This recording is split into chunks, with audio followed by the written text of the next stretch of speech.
Welcome back. I'm Michelle Farley of MichelleFarleyWrites.com, and this is Copywriting TV. Here's where I bring you copywriting tips, tricks, hacks for your copywriting business.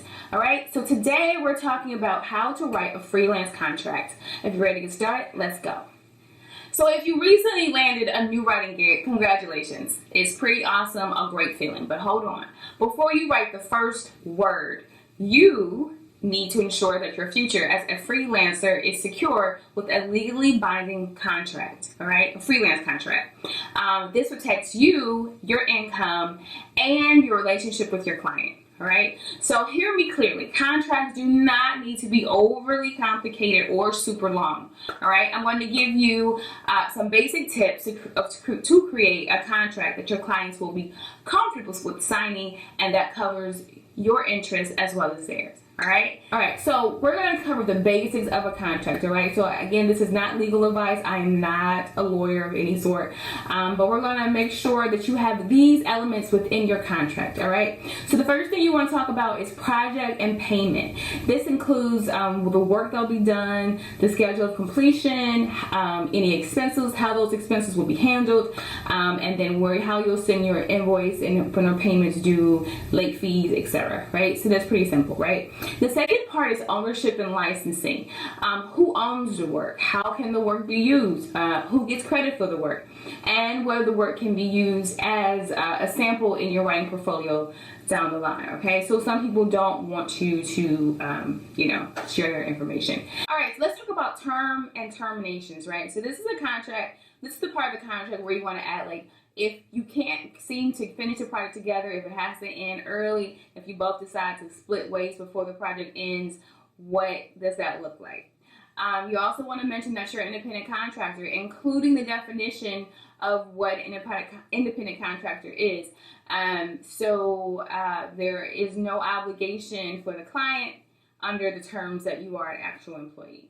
So you can also talk about NDAs or non-disclosure agreements. And basically in this blurb, you're basically stating that you will not release information that was given to you in order to complete this project, right? So anything that was given to you in order for you to create copy for this company, you're not going to tell your friends, you're not going to tell their competitors and things like that.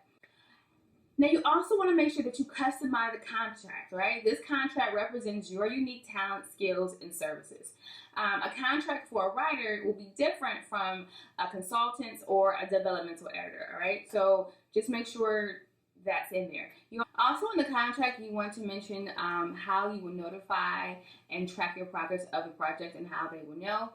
You also want to choose a method of how you will send the contract and how you want to return. So if you want to use a program that has a digital signature, if you want them to do a wet signature and mail it to you, all of that should be in the contract. You should also give them a timeline of when you expect the contract to be signed so you can begin work, all right?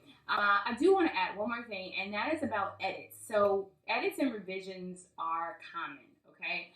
But some clients can go overboard, right? So in your contract, if you have something about 2 major revisions and 2 small revisions, you might want to add a blurb. Anything after those revisions, then additional costs will occur, right? So those are just small things that become big things if it's not in the contract. So remember, a contract is essential for any professional entity, okay? So whether you're a freelancer, whether you own a restaurant, it doesn't matter. Contracts are important, right?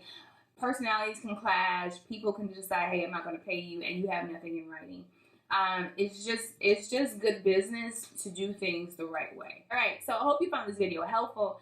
I don't want you to go away thinking, oh my goodness, now I have to write a contract. The girls hooked you up. So check the link somewhere around wherever you're watching this video. There's a link to a freelance contract that is super, super easy. You can customize it to your needs. And please let me know in the comments or send me a DM if this video has been helpful and also if you use the contract. All right, until the next time, this is Michelle Farley. This is Copywriting TV. I hope you guys have an awesome, amazing, beautiful week, and we'll talk next time.